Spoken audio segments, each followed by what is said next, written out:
మహిమ కలుగును గాక.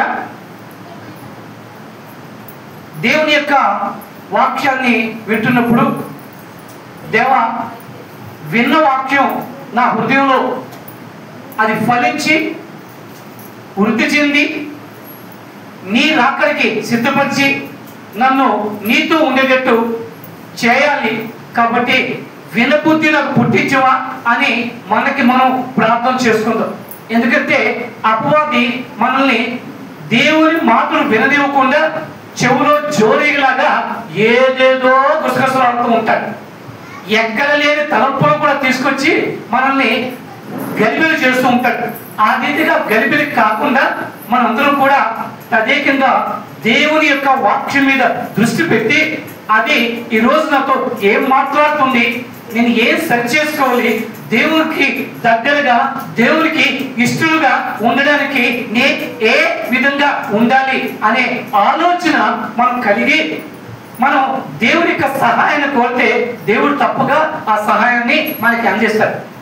కాబట్టి బైబిల్లో మొట్టమొదటి అధ్యాయంలో వచ్చే ఈరోజు వల్ల మనం మాట్లాడుకుందాం. బైబిల్ గ్రంథంలో మొట్టమొదటి అధ్యాయం ఏది? ఆదికాండము 1వ అధ్యాయం. ఓకే, అందులో 26వ మాట తీసి మనం ఈరోజు మరొకసారి జ్ఞాపకం చేసుకున్నాం. ఎందుకంటే ఈ విషయం తెలియదని కాదు, అందరికీ క్షుణ్ణంగా తెలుసు. అయినప్పటికీ కూడా మరలా మన మీద దేవుడు ఎటువంటి ఆశ కలిగి ఉన్నాడో, మనం ఏమై ఉన్నామో, మనం దేవునికి ఏం చేయాలి, ఏం చేస్తే దేవుడు మన వల్ల తృప్తి పొందుతాడు అనే మాటలు జ్ఞాపకం చేసుకునే నిమిత్తము ఈ యొక్క విషయాన్ని మనం ఆలోచించేద్దాం. 26వ వచనంలో దేవుడు మన స్వరూపమందు మన పోలిక చొప్పున నరులను చేయుదుము, వారు సముద్రపు చేపలను, ఆకాశ పక్షులను, పశువులను, సమస్త భూమి మీద ప్రాకు ప్రతి జంతువును ఏలుదురుగాక అని పలికెను. ఇది మాట అందరికీ తెలుసు కదా. మొట్టమొదట దేవుడు చెప్తున్న మాట, మన పోలిక చొప్పున మన స్వరూపంలో మనము ఏం చేద్దాం, నేల నుంచి అంటే ఆయన మన నరులని చేద్దాము అని చెప్పి ఆయన చెప్పాడు. దేవుడు తన పోలిక చొప్పున తన స్వారూప్యము అన్న మాట చెప్పబడుతుంది. పోలిక స్వారూప్యము రెండు పదాలు కనబడుతున్నాయి అక్కడ. పోలిక స్వారూప్యము ఇది ఏమిటి అని ఆలోచించు. ఎందుకంటే అర్థాలు నానార్థాలు అనే విషయాలు మనకి తెలుగు గ్రామర్లో చదువుకుంటే మనకు తెలుస్తూ ఉంటాయి.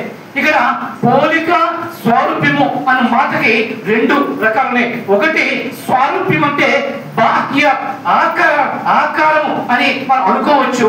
అలాగే పోలిక అంటే ఆయనకి ఉన్న గుణ లక్షణాలని మనం కలిగి ఉండే విషయం కూడా చెప్పబడుతుంది. కాబట్టి మన పోలిక చొప్పున అంటే మన వలె ఆయన వలె మనల్ని నిర్మించడం, ఆయన గుణ లక్షణాలతో మనల్ని నిర్మించడం, ఆయనకున్న అధికారంతో మనల్ని అభిషేకించడం, ఇది దేవుని యొక్క కోరిక.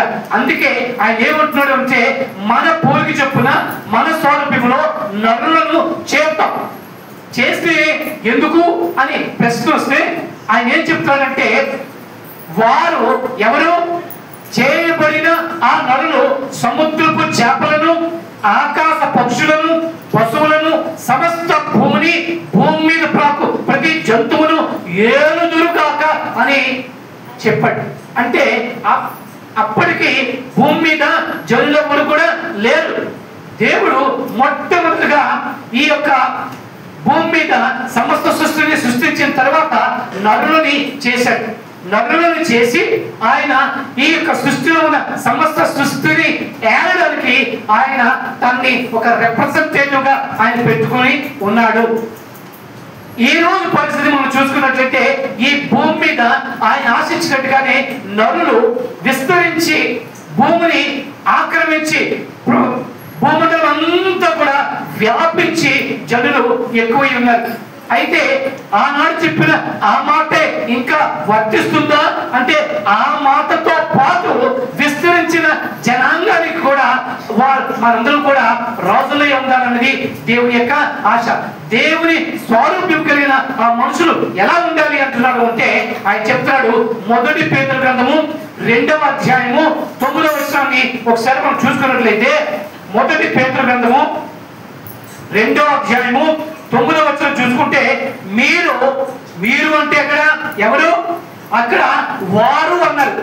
ఆయన సృష్టించిన నరులు. ఇక్కడ మీరు అంటే ఆ నరులే ఏమంటున్నాడంటే, చీకటిలో నుండి ఆశ్చర్యమైన తన వెలుగులోనికి మిమ్మును పిలిచిన వారి యొక్క గుణాతిశయములను ప్రచురము చేయ నిమిత్తము ఏర్పరచబడిన వంశమును, రాజులైన యాజక సమూహమును, పరిశుద్ధ జనమును, దేవుని సొత్తైన ప్రజలై ఉన్నారు అని చెప్పి ఆయన చెప్తున్నాడు. అంటే మన బాధ్యత కేవలం ఆ సృష్టిలో ఉన్న పశుపక్షాలను కానీ, సముద్రం చేపలు కానీ, ఆ యొక్క జంతువులు కానీ, ప్రాకే పురుగులు కానీ, వాటిని ఏడు మాత్రమే కాదు కానీ ఈ భూమి మీద విస్తరించి అంటే వ్యాపించి ఉన్న ఈ జనాంగాలంతటి కూడా ఏడడానికి దేవుడు మనల్ని ఆయన సొత్తైన ప్రజలుగా ఏర్పాటు చేసుకున్నాడు అని చెప్పి చెప్పబడుతుంది. అంటే ఏలేవారు కొంతమంది ఉంటే ఏలింపబడేవారు కొంతమంది ఉంటారు. అవునా? ఏలేవారు కొంతమంది ఉంటే ఏలింపబడేవారు కొంతమంది ఉంటారు. ఏలేవారిని ఆయన ఏమంటే రాజులైన యాజక సమూహము, అంటే ఆయన ఏర్పాటు చేసుకొని ఆయన దృష్టిలో పెట్టుకొని ఆయన ఆధిపత్యం ఇచ్చి ఆయనకి ఇష్టలుగా ఉంచిన ఆ జనులు ఏం చేయాలంటే మిగతా జనులకి రాజులుగా ఉండాలి, యాజకులుగా ఉండాలి. అంతేకాదు కానీ ఏమంటున్నారంట, ఆయన పరిశుద్ధ జనముగా ఉండాలి, దేవుని సొత్తై ఉండాలి. దేవుని సొత్తు అయి ఉన్నవారు ఏ విధంగా ఉండాలి? మొట్టమొదటిగా పరిశుద్ధంగా ఉండాలి. కారణం ఏమిటంటే ఆయన ఏమంటే, నేను పరిశుద్ధులు కనుక మీరు కూడా పరిశుద్ధులై ఉండండి అని ఆయన చెప్తాడు. కాబట్టి దేవుని పోలిక చొప్పున మనం ఉన్నామంటే దేవుడు పరిశుద్ధులు కాబట్టి మనం పరిశుద్ధంగా ఉండాలి. మనల్ని పరిశుద్ధపరిచి మనల్ని ఆయన ఏర్పాటు చేసుకున్నాడు. ఏ విధంగా ఏర్పాటు చేసుకుంటే రాజులుగా ఏర్పాటు చేసుకున్నాడు, యాజకులుగా ఏర్పాటు చేసుకున్నాడు, పరిశుద్ధ జనముగా ఏర్పాటు చేసుకున్నాడు, తన సొత్తుగా ఆయన పిలుచుకున్నాడు. కాబట్టి ఇక మనం చేయవలసిన పని అంటే రాజులు చేసే పని మనం చేయాలి. రాజులు ఏం చేస్తారు? జనుల పట్ల వారు పరిపాలన, జనుల ఎలా వారు పరిపాలన చేస్తారు. అలాగే జనుల్ని సంరక్షిస్తూ ఉంటారు. ఏ ఆపద రాకుండా, ఏ శత్రువు వారిని మీద పడకుండా వాటిని సంరక్షిస్తూ ఉంటారు. కాబట్టి ఆయన ఏర్పాటు చేయబడిన జనమైన మనము దానికి ఆ రాజుల వలె ఉండాలి. అంటే మిగతా జనాలకి సంరక్షకులుగాను, మిగతా జనాల్ని దేవుని యొక్క రక్షణలోకి నడిపించే సంరక్షకులుగా మనం ఉండాలి అనేది దేవుని యొక్క ఉద్దేశం. రాజులంటే సరిపోతుందా? రాజులు కేవలం బాహుబలంతో పనిచేస్తారు. అంతేకాదు ఏమిటంటే వారు యాజకులు. ఏమంటే యాజకులు చేసే పని ఏమిటంటే యాచకత్వం. యాచకత్వం అంటే మనం అడుక్కోవడం అని కాదు. దేవునికి ఈ ప్రజలకి మధ్యవర్తులే ఈ ప్రజల పక్షాన దేవుని దగ్గర విన్నవించే జనముగా వారిని యాజకులు అని అన్నారు. ఎందుకంటే వీరి నిమిత్తము, వారి రక్షణ నిమిత్తము, వారి పరిశుద్ధ నిమిత్తము, వారి క్షేమం నిమిత్తము, వారి అభివృద్ధి నిమిత్తము, వారి సమస్త నిమిత్తము కూడా మనము ఆ అధికారాన్ని కలిగి ఉన్నాం. కాబట్టి మనము దేవునికి నివేదించే జనులమై ఉన్నాము. అందుకే యాజకులు. యాజకత్వం చేసేవారు ఎలా ఉండాలి అంటే పరిశుద్ధంగా ఉండాలి. యాజకత్వం చేసేవాడు సాధారణ మనుషులు ఈ యాజకత్వాన్ని పరికరాలు. వారు పరిశుద్ధులై ఉండాలి, దేవునికి అంగీకారమై ఉండాలి, దేవుని దగ్గరికి వెళ్ళేవారు, జనుల దగ్గరికి వచ్చేవారు అయి ఉండాలి అని ఆయన చెబుతూ ఉన్నాడు. ఆనాడు పాత నిబంధన గ్రంథంలో మనం చూసుకున్నప్పుడు ఆయన ఆ ఏర్పాటు చేసుకున్న ఆ జనుల్ని ఏం చేశారంటే ఇజ్రాయెల్ ప్రజలకి వారిని ఆయన ఇజ్రాయెల్ ఒక వంశాన్ని ఏర్పాటు చేసుకొని వారిని ఇజ్రాయెల్ ప్రజలుగా పిలిపించుకొని వారికి ఆ ఆధిపత్యాన్ని ఇచ్చి వారి ద్వారా మిగతా జనులందరినీ కూడా ఏలింప చేయాలి అని అనుకొని ఆ ఇజ్రాయెల్ యొక్క వంశంలోంచే లేవి వంశాన్ని తీసుకొచ్చి ఆ లేవి వంశంలో యాజకత్వాన్ని ఇచ్చి ఆ యాజకులు మిగతా జనుల నిమిత్తము యాజకత్వం వహించడానికి వారిని ఒక ప్రణాళికని రచించి చేసుకొచ్చాడు. కాబట్టి ఆ దినాల్లో యాజకులు ఉండేవారు, యాజకులు యాజకత్వం చేసేవారు. కానీ యాజకత్వం చేయటం మూలాన ఆ కార్యం అంతా కూడా ఏమవుతుంది? ధర్మశాస్త్రాన్ని మనం పఠించినప్పుడు, ధర్మశాస్త్రాన్ని మనం ధ్యానించినప్పుడు మనకు తెలుస్తూ ఉంటుందంటే అవన్నీ కూడా పరలోకపు ఛాయలుగా ఈ భూలోకం మీద ఇవ్వబడి పరలోకంలోకి వెళ్ళడానికి, పరలోకంలో ఉండడానికి, పరలోకం దగ్గరికి అనుభవించడానికి మనం ఏ ప్రయత్నాలు చేయాలి అనేది ఈ యొక్క ధర్మశాస్త్రంలో ఇనుముడింపజేసి మనకి ఇచ్చి ఆ రీతిగా నడిపించిన సన్నివేశాలు మనం చూస్తూ ఉన్నాం.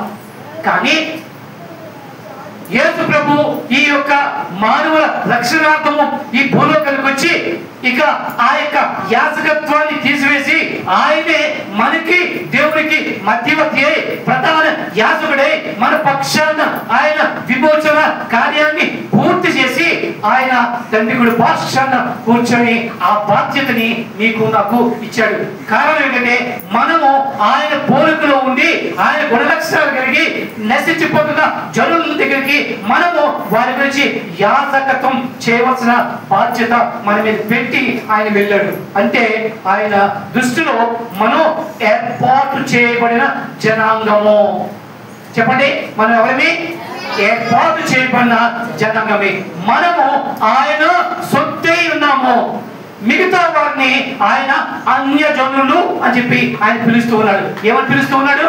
అన్యజనులు అంటే దేవుని ఎరగని వారు. వారు కూడా రక్షింపబడాలన్నది దేవుని యొక్క ప్రణాళిక. వారు ఏ విధంగా రక్షింపబడతారంటే రక్షింపబడిన వారు వారి దగ్గరికి వెళ్ళి ఈ రక్షణ కార్యాన్ని చూపించి వారి పక్షాన యాజకత్వం చేసి వారిని దేవుని దగ్గరికి తీసుకురావాలి అన్నది దేవుని యొక్క ప్రణాళిక. అందుకే వారిని అన్యులు అన్నారు, మనల్ని ధన్యులు అన్నారు. ఏమన్నారు? వారిని అన్యులు అన్నారు, మనల్ని ధన్యులు అన్నారు. ఎందుకంటే ఆ ధన్యత నీకు నాకు ఇచ్చాడు. అయితే ఇక్కడ ఆయన ఒక మాట చెప్తూ ఉన్నాడు. ఈరోజు మొదటి మాట ఏం చూసాం? ఏషియా ప్రవక్త ద్వారా మాట్లాడిన మాట ఒకసారి జ్ఞాపకం చేసుకుందామా? 28వ అధ్యాయంలో 22, 23 వచనం చూసినప్పుడు మీ బంధకములలో మరి బిగింపబడి ఉండకుండానట్లు పరిహాసకులై ఉండకుడే. ఎవరు చెప్తున్నారు? ఎవరైతే దేవునిచే ఏర్పాటు చేయబడి దేవుని యొక్క సొత్తని పిలువబడి అధికారాన్ని అందించి ఏ జనులైతే ఉన్నారో ఆ జనులు దారి తప్పిపోతున్నప్పుడు వారికి హెచ్చరిస్తున్న హెచ్చరిక,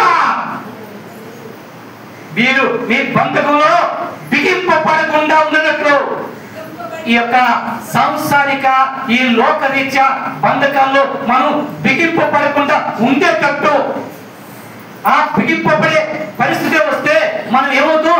పరిహాసకరం అయిపోతాం. ఎందుకంటే పరిహసింపబడే వారిగా అవుతాం.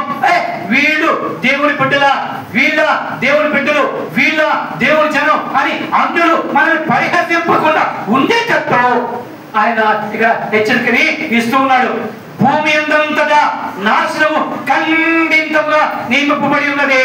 నాశనము అన్న మాటకి ఆయన త్వరలో ఆయన రాబోతూ ఉన్నాడని, ఆయన తీర్పు తీర్చబోతూ ఉన్నాడని, ఆ సమయంలో ఈ భూమి ఈ ఆకాశము గతించిపోయి కొత్త భూమి కొత్త ఆకాశము ఆయన సృష్టించి నూతన యెరూషలేము స్థాపితం చేసి ఆయన ఉంచి ఆ దినము రాబోతూ ఉంది. కాబట్టి ప్రభువును సైన్యములకు అధిపతియగు యెహోవా వలన నేను దాని సమాచారము వింటినే. కాబట్టి ఏమంటాడు? చెవి యొక్కి నా మాట వినండి, ఆలకించి నేను పలుకున్నది వినండి. నేనేం చెప్తున్నానో జాగ్రత్తగా వినండి. దేవుడు మనల్ని ఒక ప్రత్యేకమైన జనులుగా ఏర్పాటు చేసుకున్నాడు. ఏ ప్రత్యేకమైన జనులు అంటే రాజులైన యాజక సమూహము, అంతేకాదు పరిశుద్ధ జనము, ఆయన సొత్తు. ఆయన సొత్తైన వారు ఆయన నామాన్ని అవమానకరంగా మనం ప్రవర్తిస్తే ఆయన సహించగలడా? సహించలేడు. కాబట్టి ఆయన సమయం ఉండగానే మిమ్మల్ని మీరు చక్కదిద్దుకోండి అని చెప్పి ఆయన హెచ్చరిక చేస్తున్నాడు. అంటే ఇక్కడ మాట ఏమిటంటే ఒక సాధారణమైన సింపుల్ మాటలో చెప్పాలంటే అన్యజనుల వల్లే మీరు ఉండవద్దు. అర్థమైందా? అన్యజనుల వలె మీరు ఉండవద్దు. ఈ మాట నేను డైరెక్ట్ గా చెప్తే అన్యులెవరు మేమెవరిని అనే ప్రశ్నలు తలెత్తుతాయని ఇంతటి ఉపోద్ఘాతాన్ని నేను ఇవ్వవలసి వచ్చింది. దేవుడు కోరుకుంటాడు, మీరు నా సొత్తు, మీరు నా పరిశుద్ధ జనము, మిమ్మల్ని నేను రాజులుగా యాజకులుగా ఏర్పాటు చేశాను. కాబట్టి మీరు వారి వలె ప్రవర్తించి నా దృష్టికి మీరు అంటే దుస్తులవద్దు, నా దృష్టికి మీరు అవమానపరచవద్దు, నా నామానికి మీరు అవమానం తేవద్దు అంటూ ఆయన అంటాడు, మీరు అన్యుల వలె ఉండొద్దు. ఇంత ముందే చెప్పాను, అన్యులు ఎవరు ఉంటే పాత నిబంధన గ్రంథంలో ఇజ్రాయేల్ శత్రువులందరినీ కూడా దేవుడు అన్యజనులు అన్నాడు. ఇజ్రాయేలుకి శత్రువులందరినీ కూడా అన్యజనులు అన్నాడు. ఇజ్రాయేలు నా ప్రజలు అన్నాడు, మిగతా వాటిని అన్యజనులు అన్నాడు. కాబట్టి అన్యజనులు ఆక్రమించి ఉంచినటువంటి ఆ భూభాగాన్ని, పాలు తేళ్లు ప్రవహించే ఆ ప్రదేశాలన్నీ కూడా దేవుడు తన యొక్క స్వబలముతో బాహుబలముతో జయించి ఆ తన ప్రజలైన ఇజ్రాయేల్కి ఆయన పాలు తేళ్లు ప్రవహించే ఆ ప్రదేశాన్ని ఇచ్చాడు అని చెప్పి బైబిల్ గ్రంథంలో రాయబడుతుంది. ఈనాడు అది ఎందుకు ఇచ్చాడు, ఎందుకు రాయపరిచాడు అంటే అది మనకి ఒక సాదృశ్యంగా చూపిస్తున్నాడు. రాబోయే దినాల్లో మనందరినీ కూడా దేవుని యొక్క పాలకులు దుఃఖము లేని అంటే కష్టం లేని కన్నీరు లేని ఆ పరలోకాన్ని మనకి ఇవ్వడం కొరకే ఆయన దాన్ని సాదృశ్యంగా చూపించి దాన్ని ఆయన జయించి వారికి ఇచ్చారు. ఇది కూడా ఆయనే జయించి మనకి అందించాడు. కాబట్టి ఆనాడు ఆ యొక్క పాలు తేళ్లు ప్రవహించే ప్రదేశంలోకి 4 లక్షల జనాలు బయలుదేరినప్పటికీ కూడా అందులో చేరిన వాళ్ళు అదే మాదిరి ఈ రోజుల్లో కూడా కోటాను కోట్ల మంది దేవుని అంగీకరించి దేవుని సొత్తని పిలవబడుతూ ప్రయాణం చేస్తూ చివరికి మనం మిగులుతామా అనే సందేహం రాకుండా ఉండు నిమిత్తము ఆయన మనకి ఈ మాటలు చెబుతూ ఉన్నాడు. కారణం ఏమిటంటే సువార్తలో మనం చూసుకుంటే ఆయన అంటున్నాడు, నా యొక్క రాకడలో ఒక్క విశ్వాసమైనా నేను కనుగొందునా అనే ఒక సందేహం ఏర్పడిపోయింది. కారణం తిమోతి గ్రంథం రాసిన 2వ అధ్యాయం 3వ వచనం చెప్పినప్పుడు అపాయకరమైన దినములు వచ్చును, ఈ దినాల్లో జనులందరూ కూడా స్వార్థపరులు, అవిధేయులు, అజితేంద్రియులు, అంటే ఇక మిగతా అన్ని కూడా ఏ దుర్గుణాలు అయితే ఉన్నాయో ఆ దుర్గుణాలు అన్నింటినీ కలిగి వారు దేవుని నుండి దూరం అయిపోయి దేవునికి విరోధులైపోయి దేవుని ప్రణాళిక నుండి తప్పిపోయి దేవుని దుఃఖపరిచే జనులుగా మారిపోతారు అనే భయంతో ఆయన చెప్తున్నాడు, ఇగో ఇప్పటికైనా మీరు తెలుసుకోండి, మీరు అన్యజనుల వలె ఉండదు. కారణం ఏంటంటే అన్యజనులు వీటిలో వాళ్ళు ఆ చీకటిలో ఉన్నారు, ఆ చీకటిలో ఉన్నారు, వారికి తెలియక ఉన్నారు. వారిని ఆ చీకటి నుంచి వెలుగులోనికి అక్కడ ఏం రాయబడుతుంది, అక్కడ మిమ్మల్ని పిలిచిన వారి యొక్క చీకటిలో నుండి ఆశ్చర్యకరమైన వెలుగులోనికి మిమ్మల్ని పిలిచిన మనం కూడా ఒకరి దినాన చీకటిలో ఉండిన వారమే, కానీ దేవుడు మనల్ని ఆ యొక్క చీకటి నుంచి ఆశ్చర్యకరమైన వెలుగులోనికి పిలిచాడు. ఈ వెలుగులోనికి మిగతా వాళ్ళు కూడా తీసుకొని రావాలని చెప్పి ఆయన మనకి ఆ బాధ్యతలు ఇచ్చాడు. మనకు కూడా ఆ అన్యుల వలె ఉంటే వారిని నడిపించేవాడు ఎవరు? అందుకే అంటున్నాడు, నీవు గుడ్డివాడి ఉండి గుడ్డివాడిని బాగు చూపిస్తే ఇద్దరు కలిసి సరైన మాటలో నడవగలరా?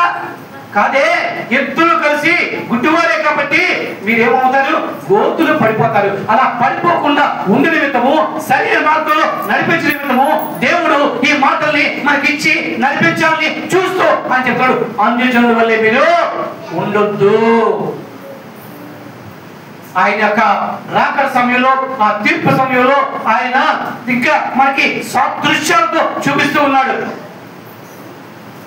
ఏంటంటే ఆ తీర్పు సమయంలో కుడి పక్కన గొర్రెలని ఎడమ పక్కన మేకలని అని చెప్పి మత్తయి సువార్తలో రాయబడుతుంది. 20వ అధ్యాయం 25వ అధ్యాయము 32వ వచనం చూస్తున్నప్పుడు ఆయన గొర్రెలను మేకలను వేరు చేసెను. మనల్ని ఎవరు అందరూ ఏమంటున్నారు, మనల్ని అందరూ ఏమంటున్నారు, గొర్రెలు అంటారు కదా. గొర్రె విశ్వాసానికి, సాత్వికత్వానికి, నమ్రతకి సాదృశ్యం అని చెప్పి మనకి ఆ పేరు ఉంది. ఇలా ఉన్న మీరు అన్యుల వలె మారొద్దు. ఇది ఈరోజు మనకి హెచ్చరిక. అందుకే ఎఫెసీయులకు రాసిన పత్రిక 5వ అధ్యాయం 1వ వచనంలో అపోస్తలుడు పౌలు ఒక మాట చెబుతాడు.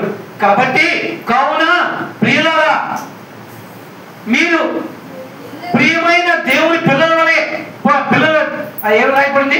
ప్రియమైన పిల్లల వలె దేవుని పోలి నడుచుకోండి. ఎలా నడుచుకోవాలి? ఎలా నడుచుకోవాలి? పక్క వారికి చెప్పండి, అమ్మా మనం దేవుని వలె నడుచుకోవాలమ్మా, మనలా నడిస్తే చాలు.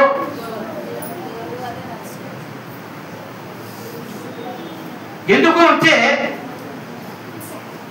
అదే అధ్యాయంలో అదే పుస్తకంలో 4వ అధ్యాయంలో 17వ మాట చూడండి. ఎఫెసీయులకు రాసిన పత్రిక 4వ అధ్యాయం 17వ మాట, కాబట్టి అన్యజనులు నడుచుకున్నట్లు ఇక మీదట మీరు నడుచుకోవద్దని ప్రభువునందు సాక్ష్యం ఇచ్చుచున్నాను. కారణం ఏంటి? మనం తప్పిపోకూడదు. ఏ ప్రణాళిక నిమిత్తమైతే దేవుడు మనల్ని ముందుగా ఏర్పాటు చేసుకున్నాడో ఆ ఏర్పాటు నుంచి మనం తప్పిపోకూడదు అనేది దేవుని యొక్క ఆకాంక్ష. ఆ ఆకాంక్ష నుంచి మనం తప్పిపోకూడదు. మన దేవుని యొక్క అమూల్యమైన కార్యాన్ని వ్యక్తపరచకూడదు. అది ఈరోజు మనకి దేవుడు ఇస్తూ ఉన్నాడు. అయితే ఏంటండి అన్యుల వలె ఉండొద్దు అంటున్నారు? అన్యుల వలె ఎందుకు ఏమిటి ఉండొద్దు? మనం ఏం తక్కువ చేసాం అని మనం అడగవచ్చు. ఆయన అంటున్నాడు, మీరు ప్రత్యేకపరచబడ్డవారు. మీ మాట, మీ నడక, మీ ప్రవర్తన, మీ సమస్తము కూడా అన్యులకి వేరుగా ఉండాలి. ఎలా ఉండాలి? వాళ్ళు ఉండట్టు ఉండకూడదు. ఒకటి చూద్దాము. మత్తయి సువార్త 6వ అధ్యాయము 31వ మాట. మత్తయి సువార్త 6వ అధ్యాయము 31వ మాట. అన్యుల వలె అని చెప్పడంతో చూడండి, అక్కడ ఏదేమంది? చదువు చదువు.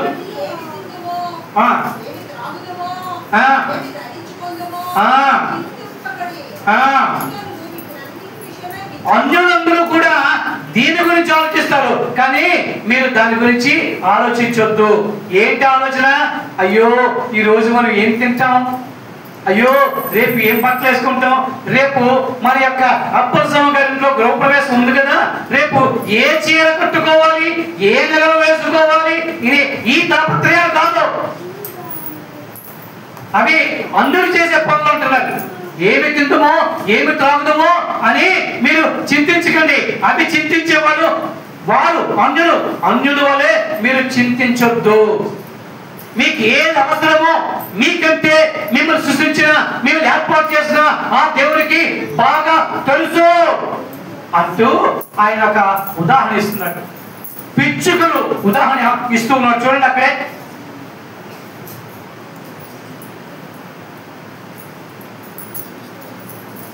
లూకాసు వార్త అక్కడ ఇవ్వబడుతుంది పిచ్చుకల గురించి.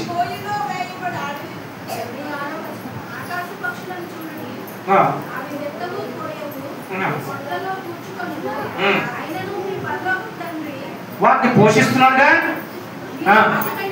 శ్రేష్ఠులు కాదా? పక్షులు పోషించే దేవుడు మనుషుల్ని పోషించడా? కాబట్టి మీరు ఏమి తిందుమో, ఏమి త్రాగుదామో, ఏం వేసుకుందామో, ఏం చేసుకుందామో అని అన్యుల వలె దాని గురించి మీరు చింతించొద్దు.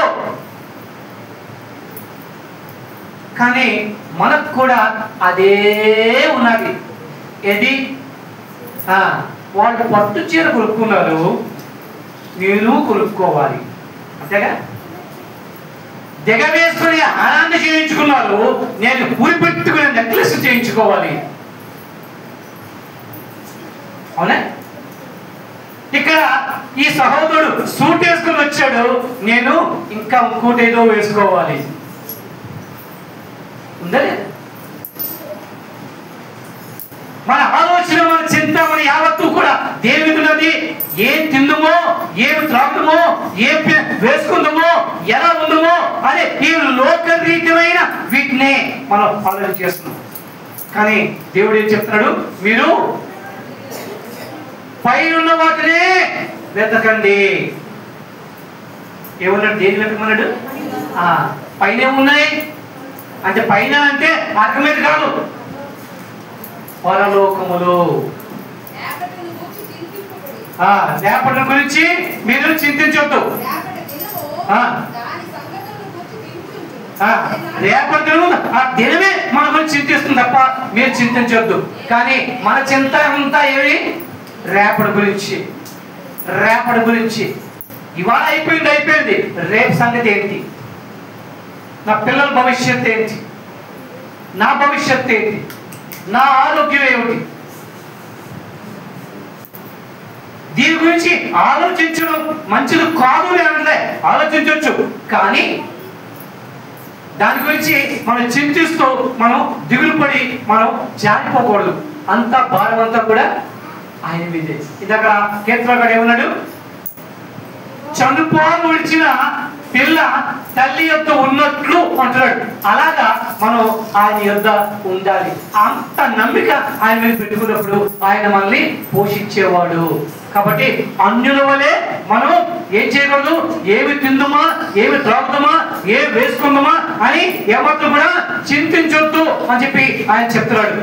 అందుకే మొదటి పేతురు గ్రంథము 5వ అధ్యాయము 7వ వచనం చూసుకున్నప్పుడు ఆయన ఏమంటే, వీటన్నిటి గురించి ఆయన చింతిస్తూ ఉన్నాడు. మీ చింత యావత్తు ఆయన మీద పెట్టండి. అర్థమైందా? ఎంత చక్కగా చెప్తున్నాడు. మీ గురించి నేను చింతిస్తున్నాను, మీ చింత నా మీద వేయండి అని దేవుడు చెప్తున్నాడు. మనం ఏం చేస్తున్నాం? ఆయన మీద వేసే బదులు మన మీద మనం వేసుకుంటున్నాం, మన పక్క వాళ్ళ మీద వేస్తున్నాం, మన చుట్టుపక్కల మీద వేస్తున్నాం, అందరినీ గెలిపించేసి పాడేస్తున్నాం తప్ప మనం ఎవరి మీద వెయ్యాలో, ఎక్కడ వెయ్యాలో అక్కడ వెయ్యట్లేదు. ఈ విషయాల్ని మనం సరి చేసుకుంటే మనకి మంచిది. కారణం ఆయన చెప్తున్నాడు, మీరు అన్యుల వలె ఉండద్దు. ఎందుకంటే ఆ వ్యాపకమే ఉన్నట్లయితే దేవుడిచ్చిన బాధ్యతని మనము సక్రమముగా నిర్వర్తించలేము.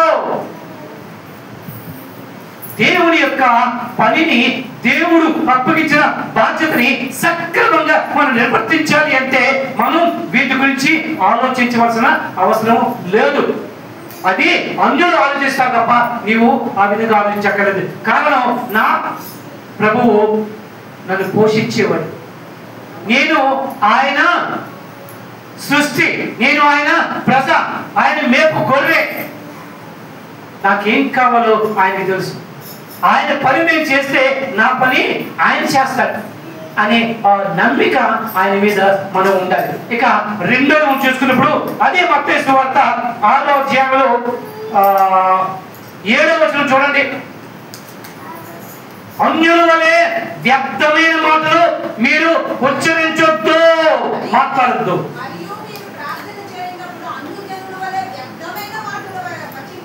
అదే చూసారా?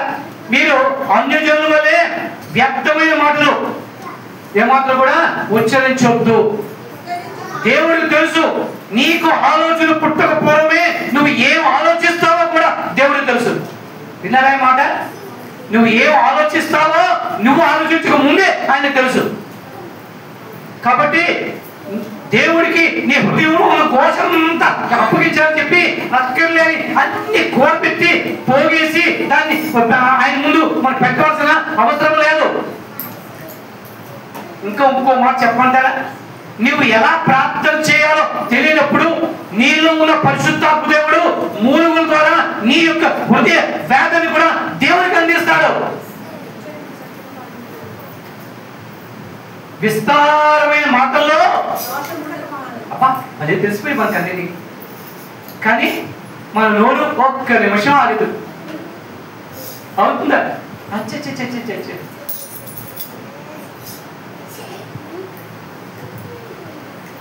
అన్యుల వలె వ్యర్థమైన మాటల్ని మాట్లాడొద్దు.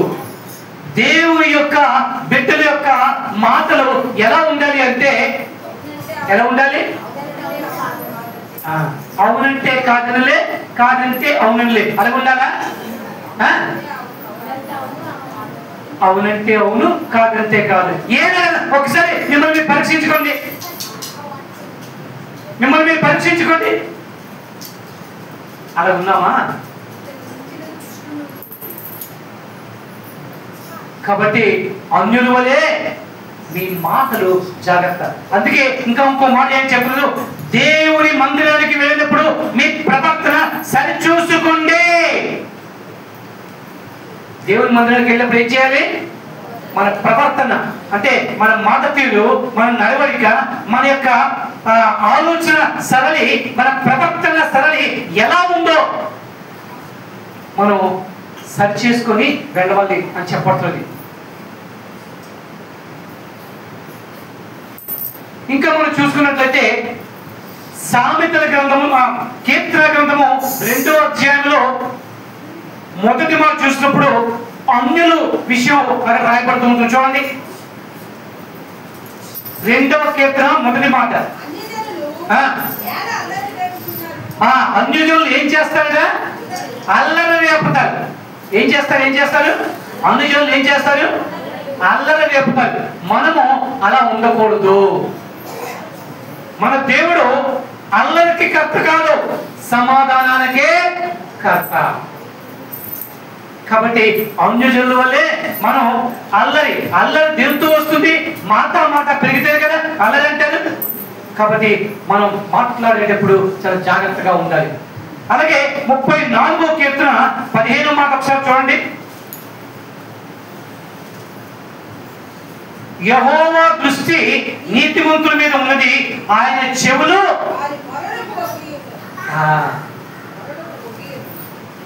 దేవుని చెవులు మన మొర, మన మాటకి చెవి యొక్కి ఉండచ్చ. అంటే మనం ఏం మాట్లాడినా కూడా ఆయన వింటున్నాడు. మొరలకు అర్థమైందా? ఆయన వింటున్నాడు. కాబట్టి మనం మాట్లాడే ప్రతి మాటకి కూడా లెక్క అప్పచెప్పవలసిన వారమై ఉన్నాము. కాబట్టి అన్యజనుల వల్లే మీరు మీ మాట తీరుని సరి చేసుకోండి. అలా ఉండొద్దు. మనం ఏం చేస్తున్నాం? దేవాలయంలో దేవుడివి, దేవాలయం బయట దెయ్యాలివి. మన ప్రవర్తన బయటకు వెళ్ళేసరికి ఎలా ఉంటుంది?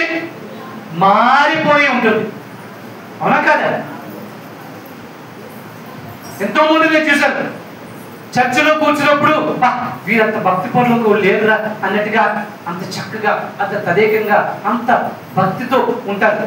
చర్చి గేట్ దాటిన వెంటనే చిలకట్టు పైకెత్తి అని వెళ్ళే రకాలు లేవా? నేను మనలోనే కళ్ళాలో చూశాను మన వాళ్ళ విషయంలో ఈ విషయం. కాబట్టి ఎటువంటి విషయాల్లో చాలా జాగ్రత్త. ఇంటున్నా బయటున్నా నీ ప్రవర్తన ఒక్కలాగే ఉండాలి. అంతేగాని దేవుడి ముందు ఒకలాగా, నీటి కొళాయి దగ్గర ఒకలాగా ఉండడానికి వీలు లేదు. ఎక్కువ డబ్బులకు ఎక్కడ వస్తాయి? నీటి కొళాయిల దగ్గర. అంటే ఇవాళ అంటే ఇప్పుడు మనకి కొళాయిలు ఎక్కువైపోయాయి కాబట్టి డబ్బులకు పూర్వం రోజుల్లో అయితే మంచి ఫైటింగ్ చూడాలి, మంచి ఫైటింగ్ సీన్లు చూడాలంటే నూతుల దగ్గర కానీ కొళాయిల దగ్గర కానీ. చిన్నప్పుడు నాకు బాగా మంచి అనుభవం వైజాగ్లో నీలం వ్యాప్చార దగ్గర. ఆ మొత్తం ఏరియాకి ఒకటే పైపు ఉండేది. తెల్లవారుజాము 4 గంటల నుంచి మంచి అలారమే. ఏ అలారం? బిందులు అలారం. బిందులతో కొట్టుకునేవారు. అంజులు వలి అలాగా అల్లరిగా ఉండడానికి వీల్లేదు. వ్యర్థమైన మాటలు మేము ఉండడానికి వీల్లేదు చెప్పబడుతున్నది. ఇకపోతే మొదటి తెస్సలోనికే పత్రిక చూద్దామా?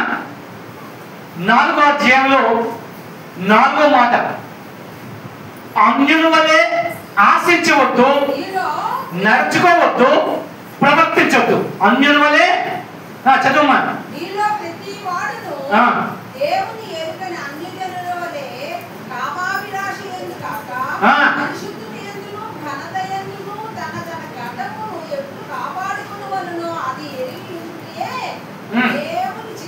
అది చూసారా? మనం ఇతరులు ఆశించినట్టుగా మనం దేన్ని కూడా ఆశించకూడదు. అన్యులు దేన్ని ఆశిస్తారు? ఇతరుల యొక్క సొమ్మును ఆశిస్తారు, కామాభిలాషాలను ఆశిస్తారు, దుర్మార్గతని ఆశిస్తారు. అవునా కదా? అలాగా ఆశించొద్దు అని చెప్పి మనకు చెప్పబడుతుంది. కాబట్టి అన్యుల వలె ఆశించొద్దు, ప్రవర్తించొద్దు, నడుచుకోవద్దు అనే విషయాలు మనకు చెప్పబడుతుంది. ఎఫెసీయుల పత్రిక 4వ అధ్యాయము 15 నుంచి 20 వచనాలు ఒకసారి చూద్దామా. ఎఫెసీయుల పత్రిక 4వ అధ్యాయంలో 15 నుంచి 20 వచనాలు. అన్యజనులు నడుచుకున్నట్లు ఇక మీదట మీరు నడుచుకోవద్దు. ప్రభువునందు సాక్ష్యం ఇస్తూ ఉన్నాను. ఎవరైతే వారైతే, వారు అంటే ఎవరు? ఇక్కడ ఈ వారు, వీరు, మీరు అందుకే మనకు కన్ఫ్యూజ్ రాకూడదు. మొట్టమొదటి వారు అంటే దేవునిచే ఏర్పాటు చేయబడిన వాళ్ళు, మీరు అంటే దేవుని యొక్క ప్రజలు, ఇక్కడ వారు, ఇక్కడ వీరు అంటే అన్యజనులు. అన్యజనులు చెప్పు. వారు అంధకారమైన మనసు కలిగిన వారై తమలో ఉన్న అజ్ఞానం చేత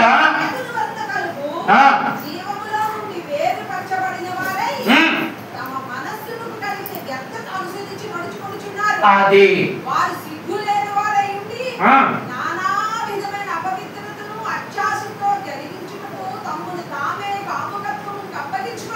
అది చాలు. ఎవరు వాళ్ళు? అన్యజనులు.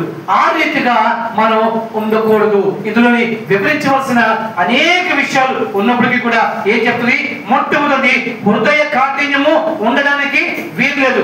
దేవుని ప్రజలకి దయ కనికరమే ఉండాలి తప్ప హృదయ కాఠిన్యము ఉండకూడదు అన్న విషయం అక్కడ రాయబడింది. హృదయ కాఠిన్యమే సమస్త కీడులకి కూడా అది మూలం.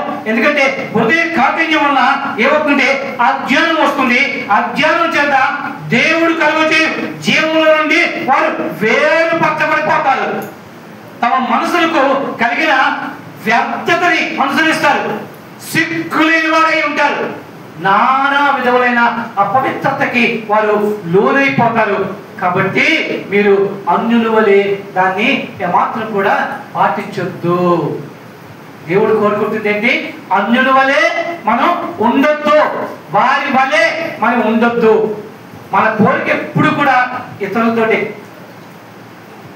మనమే కాదు దేవుని యొక్క భక్తులు కూడా ఆ విధంగానే పోలిక పెట్టుకున్నారు. కోరహ కుమారులు కీర్తనలు రాస్తున్నప్పుడు వారు కూడా ఒక మాట రాస్తూ ఉన్నారు. అన్యులు వికసిస్తున్నప్పుడు, విస్తరిస్తున్నప్పుడు, ఆశీర్వదింపడుతున్నప్పుడు కోరహ కుమారులు అనుకున్నారట, దేవుళ్ళలో ఉన్నాం, దేవుడు పని చేస్తున్నాం, దేవుడికి ఇష్టలుగా ఉంటున్నాం, మా పరిస్థితి ఏంటి ఇలా ఉంది, వాళ్ళేంటి ఆ విధంగా అభివృద్ధి చెప్తున్నారు అని ఆలోచన వచ్చి దాని అంతం ఏమిటో ఆలోచించాలని చెప్పి అది దాని గురించి ధ్యానిస్తే దేవుడు తెలియజెప్పిన మాట ఏంటి తెలుసా? అయ్యా, వారు కాలు చాలు స్థలంలో ఉన్నారు. కారణం ఏంటంటే పడిపోవటకు ముందు అహంకారము, గర్వము కూడా వస్తుంది. వారు అటువంటి స్థితిలో ఉన్నారు. అంటే వారు పడిపోబోయే స్థితిలో ఉన్నారు. మీరు అలా ఉండకూడదు. కాలు జాలు చోటులో ఉన్నారు. కాబట్టి అన్యుల వల్లే మీరు ఏమాత్రం కూడా అలా ఉండకూడదు. హృదయ కాఠిన్యాన్ని కలిగి ఉండకూడదు, అపవిత్రతో ఉండకూడదు, కామకత్వానికి అప్పగించుకోకూడదు. అందుకే అన్యుల వలె మీరు ఉండొద్దు అంటున్నారు. అన్యుల్లో ఈ గుణాలన్నీ కూడా మనకు కనబడుతున్నాయి. వాటిని మనం ఒక్కసారి మన దగ్గర పెట్టుకుని చూస్తే మనకి పెద్దగా తేడా కనబడట్లేదు. వాళ్ళకి మనకి కనబడుతున్నదా? వాళ్ళకి మనకి తేడా కనబడుతున్నదా? మనల్ని మనం చూసుకుంటే కనబడట్లేదు, ఇతరులు చూస్తే ఇంకేం కనబడుతుంది. మనకి మనం చూసుకుంటేనే కనబడట్లేదు తేడా, ఇతరులు చూసుకుంటే ఏం కనబడుతుంది. ఇలా ఉంటే దేవుడు ఏమంటున్నాడు? ఏమన్నాడు ఇందాక? బంధకములో బంధింపబడి పడి ఉండి, ఇందాక మనకి చూసిన మొదటి మాట, మరీ బిగింపబడుతున్నట్లు, మరీ బిగింపబడుతున్నట్లు అంటే మనం బంధకాల్లో ఉన్నామన్న సంగతి తెలుసు. ఆ బంధకాల నుంచి బయటికి రావడానికి మనమే ప్రయత్నం చేయాలి. అర్థమైందా? ఆ బంధకాల నుంచి మనమే పరిగెవాలి. అందులో బిగ్గు పట్టడానికి మనం ఏమాత్రం కూడా అవకాశం ఇవ్వకూడదు. స్టాన్లీ గారు మాట చెప్తూ ఉంటారు, మన నెత్తి మీద కాకులు ఎగరడం మనం ఆపలేము. అంతేగా? ఆపగలమా? ఆపగలమా? ఆపలేము. కానీ అది గూడు కట్టుకోకుండా ఆపగలం కదా? గూడు కట్టుకోకుండా ఆపగలం కదా? దాని అర్థం ఏంటంటే మనకి ఇవన్నీ కూడా ఈ లోకంలో ఉన్నాం కాబట్టి ఇవన్నీ కూడా మనకు తగ్గుతూ ఉంటాయి. కానీ అవి మనలో స్థిరపడి గూడు కట్టుకొని మనల్ని బంధించేటట్టు బిగించేటట్టు ఉండకూడదు. అందుకే అక్కడ బంధకములో బిగింపు పడకుండా ఉంటున్నట్లు ప్రభు అయిన యెహోవా ఈ మాట తెలియజేస్తూ ఉన్నాడు. ఏమిటి? మీరు చెవి యొక్కి వినండి. ఎలా వినాలి? ఆషామాషిగా కాదు. ఎలా వినాలి? చెవి యొక్కి. చెవి యొక్కి వినడం అంటే ఏంటి? ఫుల్ కాన్సన్ట్రేషన్, సంపూర్ణ ధ్యానంతో దాన్ని వినాలి. విన్నప్పుడే అది మనకి పనిచేస్తున్నట్టున్నాడు. ఎందుకు? ఏమిటా పని అంటే అన్యుల వలె మీరు ఉండొద్దు. ఒక్కసారి ఈ మాటలు చెప్పడం కాదు, బైబిల్లోని మాటలు కాదు, ప్రాక్టికల్ గా మనం ఒకసారి మనం ప్రత్యక్షంగా మనం ఇతరులతో పోల్చుకొని దేవుని ఎరగిన వారు ఎలా ఉన్నారు, మనం ఎలా ఉన్నాం అని రెండు కూడా మనం బేరేజ్ వేసుకుంటే మన పరిస్థితి ఎలా ఉంది, మన నడవడిక ఎలా ఉంది, మన మాట తీరు ఎలా ఉంది, మన ఈ యొక్క విషయాలు ఎలా ఉన్నాయి మనం తెలుసుకోవాలి. దీనికే ఇంకో మాట కూడా చెప్తారు, తప్పులున్నవారు, జాగ్రత్త చెప్పండి, తప్పులున్నవారు తమ తప్పులు తండ్రి ఉంటారు, దాని వేరే విషయం. కానీ తమ తప్పులు కొంతమంది ఏంటంటే మాకయ్యే పాపం తెలియదండి, మేము తప్పు పుట్టినప్పటి నుంచి మేము ఏ పాపం చేయలేదు. అవునా కదా? అంటే వారి తప్పు వారికి తెలియదు. అప్పుడు మనం ఏం చేయాలి? అందుకే ఈవెన్ దేవుని సేవకులు కూడా వారికి మ్యాంటర్స్ ఉండాలట. అంటే కొంతమంది నడిపించి పెద్దలు ఉండాలట. వారి దగ్గరికి వెళ్ళి, అయ్యా నా ప్రవర్తనలో కానీ, నా యొక్క బోధలో కానీ, నా నడవడికలో కానీ ఏమైనా లోటుపాట్లు మీరు కనిపెడితే దయచేసి నాకు తెలియచేయండి అని వారిని అడిగి వారిని చోట మనం సరి చేయించుకోవాల్సిన అవసరత వారికి కూడా ఉన్నది. ఎందుకంటే మానవులు, మనందరూ కూడా మానవులు, ఈ తప్పుదోవ తప్పించుకోలేము. కానీ దీంట్లోంచి మనం జాగ్రత్త పడాలి అని చెప్పి మనకి హెచ్చరిస్తున్నారు. అందుకే చెవి యొక్కి వినాలి. ఏమిటి వినాలి? ఆయన చెప్పే మాట. ఏమిటా మాట? మీరు అన్యుల వలె ఉండొద్దు, అన్యుల వలె ఆలోచించొద్దు, అన్యుల వలె మాట్లాడొద్దు, అన్యుల వలె ఆశించొద్దు, అన్యుల వలె ప్రవర్తించొద్దు. ఇవే మనం ఇతరులతోటి ఒక్కసారి బేరీజ్ వేసుకొని మనం చూసి మన సాక్ష్యం ఎలా ఉంది. యేసు ప్రభు లాంటి వాడు కూడా ఏమన్నాడు? అయ్యా ఈ జనాలందరూ నా గురించి ఏమనుకుంటున్నారు అని అడిగాడా లేదా? అడిగాడా లేదా? ఏమన్నారు వాడు? అయ్యా నువ్వు ప్రవక్తని అంటున్నారు, నువ్వు బోధకుడు అని అంటున్నారు, నువ్వు యూదులు అంటున్నారు, నువ్వు మేరీ కొడుకు అని అంటున్నారు, యోసేపు కొడుకు అని అంటున్నారు, అనేక రకాలు వాళ్ళు చెప్పారు. అయితే వెంటనే ఆయన ఏమంటాడు? వాళ్ళ సంగతి వదిలే, మీరేమనుకుంటున్నారు అన్నాడా? అడిగాడా లేదా? వెంటనే పేతురుడు, అయ్యా నీవు అత్యున్నతమైన దేవుని యొక్క కుమారుడివి అన్నాడు. అన్నాడా లేదా? అలాగా మనల్ని మనం స్వపరీక్ష చేసుకోవాల్సిన అవసరం కూడా మనకు ఉంటుంది. స్వపరీక్ష లేకుండా ఎంతసేపు స్వనీతితో మనం విర్రవీగితే మనం అధపాతాళానికి పడిపోవడం గ్యారంటీ. ఏమంటాడు? నీకు ఖండితముగా చెప్తున్నాను, నాశనము రాబోతున్నది దేవుడు నాకు తెలియజేశాడు. ఇప్పుడు అదే కదా ఏషియా గ్రంథంలో ఏషియా భక్తుడు ద్వారా దేవుడు మాట్లాడుగా మీరు ఆ బంధకంలో బిగింపు పడకుండా ఉంటున్నట్లు దేవుడు చూపించి ఆ నాశనం రాబోతూ ఉంది. ఆ నాశనంలో పడకుండా ఉండినట్లు మీరు మిమ్మల్ని మీరు ఏం చేయాలి? నా మాటలు చెవియొగ్గి వినండి. అన్యుల వలె వద్దు.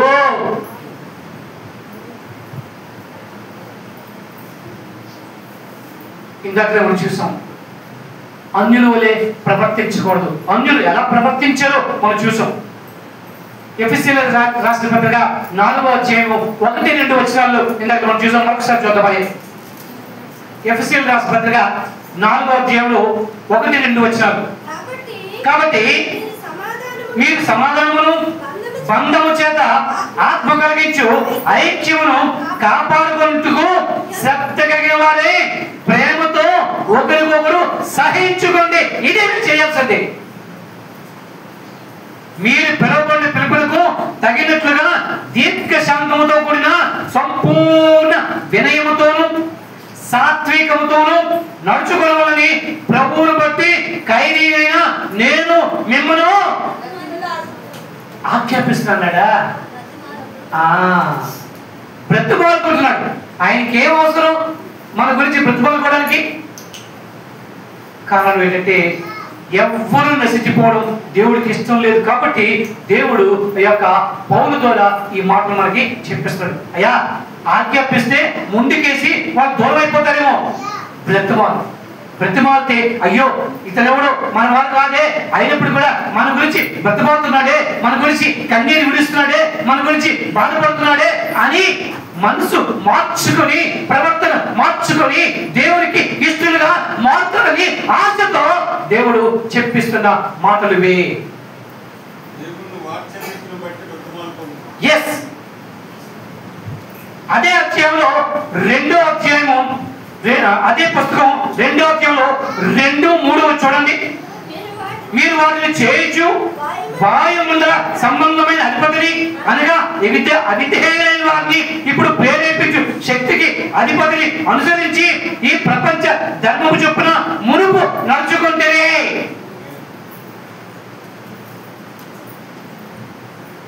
ఇక్కడ ఇంత ముందు మీ ప్రవర్తన ఈ రీతిగా ఉండేది, కానీ నేను మీకు రక్షణ అనుగ్రహించాను, మారు మనసు అనుగ్రహించాను, పరిశుద్ధాత్మను అనుగ్రహించాను, మిమ్మల్ని సొంతైన జనముగా ఏర్పాటు చేస్తున్నాను, మీకు అధికారం ఇచ్చి రాజులైన యాజకులుగా నేను ఏర్పాటు చేశాను. అయినప్పటికీ కూడా మీరు వారి వలె ఉండి వారి వలె ఆ కార్యాలు చేయడం సబుబా అడుగుతున్నాడు ఆయన. చెప్పండి, సబబేనా? కాబట్టి అన్యుల వలె ఉండొద్దు అని దేవుడు మనకి హెచ్చరిక చేస్తూ ఉన్నాడు. ఇంకా ఇంకో మాట చూసుకుంటే మార్కు సువార్త 10వ అధ్యాయంలో, మార్కు సువార్త 10వ అధ్యాయంలో 42-45 వచనాలు చూడండి. యేసు వారిని తన యొద్దకు పిలిచి అన్యజనులలో అధికారులని ఎంచబడి వారు వారి మీద అధికారం చేయరు. మీలో అలా ఉండకూడదు. మీలో ఎవడైనాను గొప్పవాడై ఉండకూడదు కదా, వాడు మీకు పరిచారం చేయువాడై ఉండాలి. ఈ లోకానుసారం, ఈ లోకరీత్యానుసారం అధికారిగా ఉండాలంటే దర్పం ప్రవర్తించాలి, గర్వం ప్రవర్తించాలి, పై చేయి సాధించాలి. అవునే కదా? అవన్నీ ఉంటేనే కదా మనం గొప్పవారిని అని లోకం తీరుస్తుంది. మెతక వైఖరి కలిగి ఉన్నట్లయితే ఏమంటారు? చేతకాని వాడు అంటారా కదా? కానీ ఏమంటున్నట్టే మీరు పై అధికారిగా ఉండాలి అనుకుంటే, పై వాడిగా ఉండాలి అంటే మీరు పరిచారకుడిగా ఉండాలి.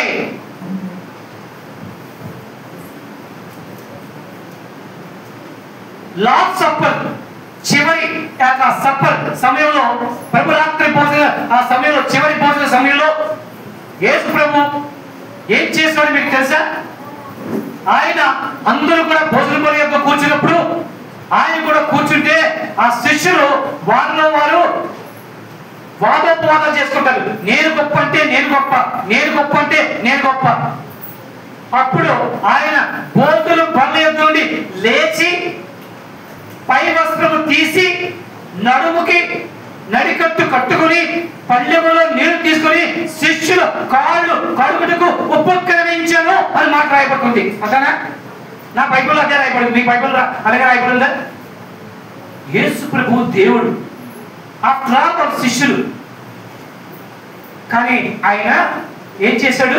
భోజనం బలైతుడు లేచి పళ్ళెంలో నీళ్లు తీసుకొని శిష్యుల కాళ్ళు కడుగుటకు ఉపక్రమించినప్పుడు శిష్యులు అంటున్నారు, అయ్యా మీరు మా కాళ్ళు కడుగుడా, మీరు ఎంత గొప్పోళ్ళు, మీరు కాళ్ళు కడుగుడా అంటే వెంటనే ఏమన్నాడు ఆయన?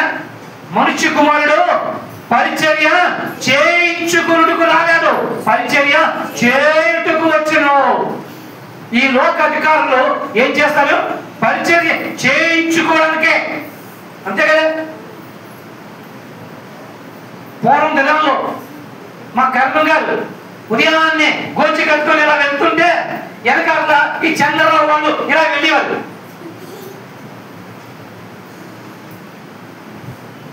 నాకు గుర్తుంది. అంటే దర్పం, నేను కర్ణం గారిని.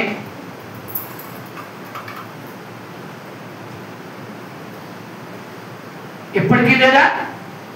ఇప్పటికీ లేదా? ఈ లోకంలో ఉన్నటువంటి ఈ యొక్క జనులు కూడా చుట్టుపక్కల చూసినప్పుడు కూడా వారు కూడా వెనకాల వంది మాదగలు వేసుకొని తిరుగుతున్నారే. కానీ అన్యుల వలె ఉండొద్దు. ఏమంటాడైనా? మీరు పరిచర్య మీరు చేయండి. ముందు మీరు పరిచారికలుగా ఉన్నప్పుడే మీరు అధికారాన్ని మీరు పొందగలుగుతారు. కాబట్టి అంటున్నాడు, మీరు వారి వలె అలా ఉండకూడదు. 43వ వచనంలో చూడండి, స్టార్టింగ్ లో ఉంది, మీలో అలాగా ఉండకూడదు. ఎలా ఉండకూడదు? ఈ లోకంలో ఉన్న అధికారులు ప్రవర్తించిన రీతిలో అధికారం కలిగిన మనం ప్రవర్తించకూడదు. అందుకే అక్కడ ఆ కంపారిజన్ ఇచ్చాడు ఆయన. అన్యుల వల్లే మీరు ఉండకూడదు. ఉంటే దేవుడు దాన్ని సహించడు. చివరిది సామెతల గ్రంథము 6వ అధ్యాయంలో 17, 18, 19 వచనాలు చూస్తే ఆయన జ్ఞాని అయిన సొలొమోను చెప్తాడు, దేవునికి అసహ్యమైనవి, దేవునికి హేయమైనవి 6 కలువ చెప్పి ఆయన చెబుతూ ఉన్నాడు. దేవునికి అసహ్యమైనవి, హేయమైనవి. అసహ్యము అంటే దాని వైపు చూడటానికి నాకు ఇష్టం లేదంటాం, అంతే కదా? నీ మొహం నాకు చూపించుకో, అసహ్యం వేస్తున్నది అంటే మొహం చూడటానికి అసహ్యపడతాం. అంటే దేవుడు ఈ ప్రపంచాన్ని అంతలా అసహించుకుంటున్నాడు. హేయమైనది అంటే ఆ పేరు కూడా నాకు ఎత్తొద్దు. ఒకటి చూడటానికి, రెండోది వినడానికి కూడా ఇష్టపడేటువంటి గుణలక్షణాలు చూడండి. అదేమనగా అహంకార దృష్టియు, కళ్ళలారు నాలుకయు, నిరపరాధులు చెప్పు చేతులను, దురాలోచనలు యోచించే హృదయమును, కీడు చేయుటకు పొరపడి అన్నదమ్ములలో జగడములు పుట్టించేవాడును. ఈ గుణాల్ని దేవుడు అసహించుకుంటున్నాడు. అలాగే అవి దేవునికి హేయమైనవి. ఈ రోజుల్లో మనకి దేని వల్ల కడుపు నిండుతున్నది? దేవుని యొక్క మాట చెప్తుంది, మనిషి రొట్టె వల్ల మాత్రమే కాదు, దేవుని నోటి నుండి వచ్చి ప్రతి మాట వల్ల కూడా జీవించడం. అంటే మనం ఎలా ఉంటున్నాం తెలుసా? మనం తినే ప్రతి రొట్టె వల్ల కాదు, కానీ ఎదురు వాళ్ళకి మనలో ఉన్న అంటే వాళ్ళలో ఉన్న చెడుని ప్రకటించేటప్పుడు కానీ మన కడుపు బాధ చల్లారదు. అవునే కదా? అలాగే ఉందే. అంటే కపటము, ద్వేషము, ఈర్ష్య, అసూయ వీటన్నిటిని కలగలిపి మనం ఈ విధంగా ఉంటున్నాం. ఏమంటాడైనా? ఇలా ఉండకూడదు, ఇలా ఉండకూడదు, సరి చేసుకోండి. ఇవి అన్యుల లక్షణాలు. కారణం ఏమిటంటే వారికి తెలియదు, వారు చీకటిలో ఉన్నారు. ఇవి చీకటి క్రియలు. మీరు ఆ చీకటి నుంచి బయటికి రప్పింపబడ్డవారు. ఆశ్చర్యకరమైన ఆయన వెలుగులోనికి, మామూలు వెలుగు కాదది, ఆ వెలుగులోకి మీరు రప్పింపబడ్డారు. మరలా మీరు ఆ చీకటి క్రియ చేసి ఆ చీకటిలో దాక్కోవడానికి వెళ్ళొద్దు. మన పితరుడైన ఆదాము దేవుడు వద్దను పని చేసి దాక్కున్నాడా? అలా మనం ఆ చీకటిలో దాక్కోకూడదు అన్నది దేవుని యొక్క ఆశ.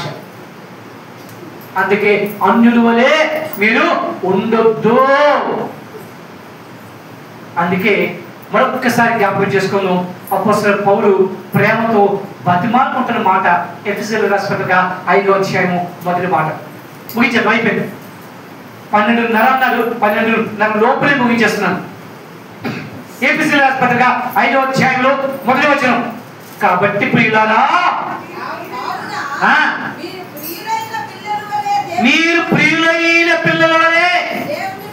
అది చూసారా ఎంత చక్కగా మీరు బోధిస్తున్నాడు, బతిమవుతున్నాడు. మీరు ఎలా ఉండాలి? ప్రియులైన దేవుని ప్రసంతాను, దేవునికి ఇష్టమైన పిల్లల వలె. ఇష్టమైన పిల్లల్ని తల్లిదండ్రులు ఎక్కడ పెట్టుకుంటారు? నెత్తిని పెట్టుకుంటారు. అవునా కదా? నెత్తిని పెట్టుకోవడం అంటే వారికి అంతటి ప్రాధాన్యతనిస్తారు, అంతే కదా? అంటే దాన్ని లిటరల్ గా చూసి నెత్తిని కూర్చోబెట్టుకోవడం కాదు, అంటే వారికి అంతటి ప్రాధాన్యత. అలాగే దేవుడు కూడా మనకి అంతటి ప్రాధాన్యతనిస్తాడు ఎవరైతే ఆయనకి ఇష్టలుగా ఉంటారో. అందుకే అన్నాడు, ప్రియమైన పిల్లలారా దేవుని పోలికలో మీరు నడుచుకోండి. అంతేకాదు మరోసారి చెప్తున్నాడు ఆ యొక్క పౌలే. మొదటి కొరింథీయులకు రాసిన పత్రిక 11వ అధ్యాయం 1వ వచనం చూడండి. మొదటి కొరింథీయులకు రాసిన పత్రిక 11వ అధ్యాయము మొదటి మాట. నేను క్రీస్తుని పోలి నడుచుకున్న ప్రకారము. అది అంత ధైర్యం కేవలం ఈ యొక్క అపోస్తలులు అందరిలోకి ఆయన ఒక్కడే చెప్పగలిగాడు. నేను క్రీస్తుని పోలి నడుచుకున్న ప్రకారము మీరు నన్ను పోలి నడుచుకోండి. I'm an example before you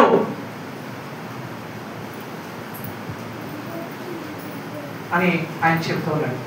మీ ముందు నేను ఒక సాదృశ్యంగా ఉన్నాను, మీరు ఎవరినో చూడొద్దు, నన్ను చూసి మీరు నడవండి అని చెప్పి ఆయన చెప్తూ ఉన్నాడు. అంటే అంత ధైర్యం ఈరోజు మనం చెప్పగలమా? మన పిల్లలకే మనం రోల్ మోడల్ కాలేకపోతున్నామే, మన పిల్లలకే మనం రోల్ మోడల్ కాలేకపోతున్నాం, ఒక ఎగ్జాంపుల్ కాలేకపోతున్నాం. ప్రపంచానికి అనుజనులకి మనం రోల్ మోడల్గా ఉండగలమా? ఆలోచించండి. దేవుడు ఆ స్థితి కోరుకుంటున్నాడు. అందుకే అన్యుల వలె మీరు ఉండొద్దు అంటాడు. ఎప్పటికైనా మనం సరి చేసుకోవడం చాలా మంచిది. ఇంకా చూడండి, మొదటి తెస్సలోనిక పత్రిక 5వ అధ్యాయము, మొదటి తెస్సలోనిక పత్రిక 5వ అధ్యాయము 14 నుంచి 22 వరకు మనం చదువుకుంటే,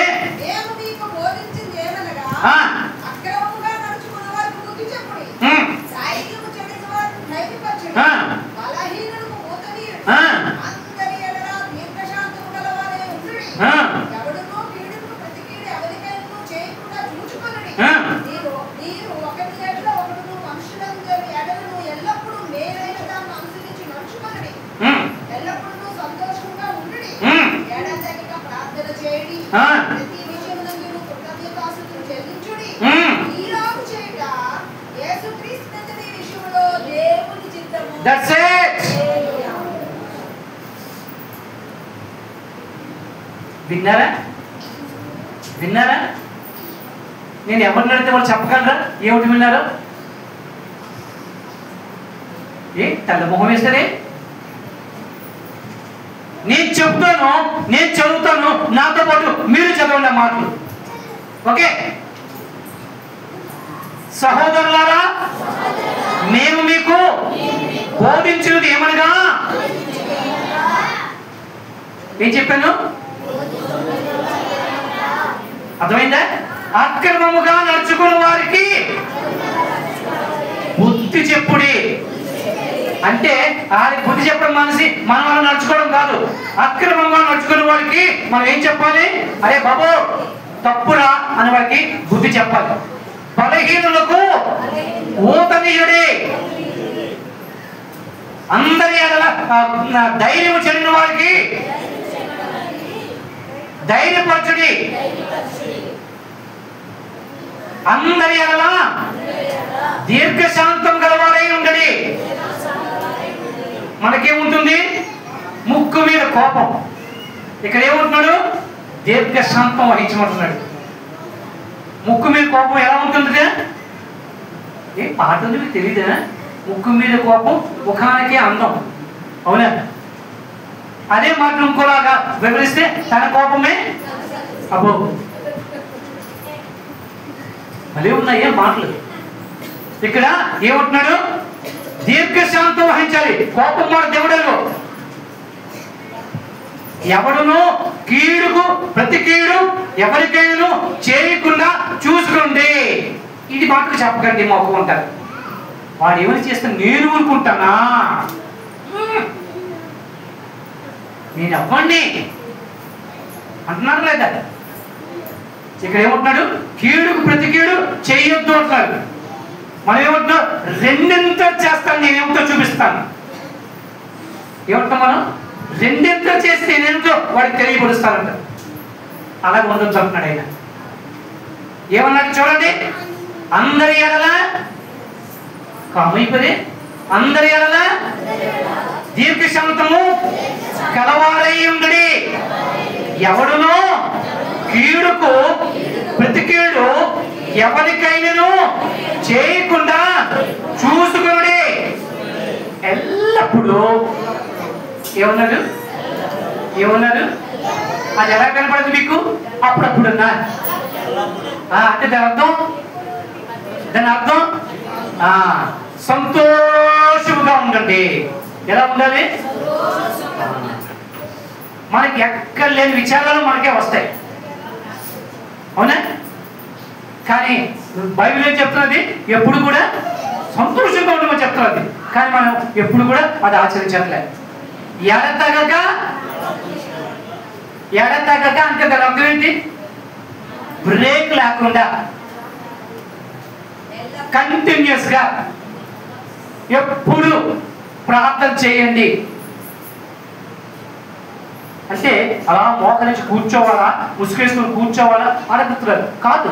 మీ పనులు మీరు చేసుకుంటూ దృష్టి దేవుని మీద పెట్టండి. ఎడతగక ప్రార్థన చేయండి ప్రతి విషయంలోనూ. ఏ విషయంలో? ఏ విషయంలో ఏం చేయాలి? దేవుడికి కృతజ్ఞత చెల్లించాలి. ఎలాగా? యోబు భార్య చెల్లించి చూసారా? అలాగా యోబు భార్య ఎలా చెల్లించింది? ఏమన్నది? అరే మొగుడా, దేవుడు దూషించి చచ్చిపోకూడదు అంతేనా ఉంది? ఏమన్నాడు? మూర్ఖురాలా, మేలుకైనా దేవుడిని ఆశ్రయించేది, కీడుకి ఆశ్రయించవా? రెండింటినీ కూడా సమానంగా ఇక్కడ అదే చెప్తున్నాడు. ఇలా చేయుట యేసు క్రీస్తునందు దేవుని యొక్క చిత్తమై ఉంది. మనం ఏమంటున్నాం? పరలోకమందున్న మా తండ్రి, పరలోకమందు నీ చిత్తం నెరవేరినట్టు భూమి అంతగా నెరవేర్చు, కానీ నా దగ్గరికి వచ్చేసరికి వదిలేదు. అంతేనా? మనం అదేనా అంటున్నాం? భూలో అంతా నెరవేర్చు, కానీ నా దగ్గరికి వచ్చి వదిలేదు.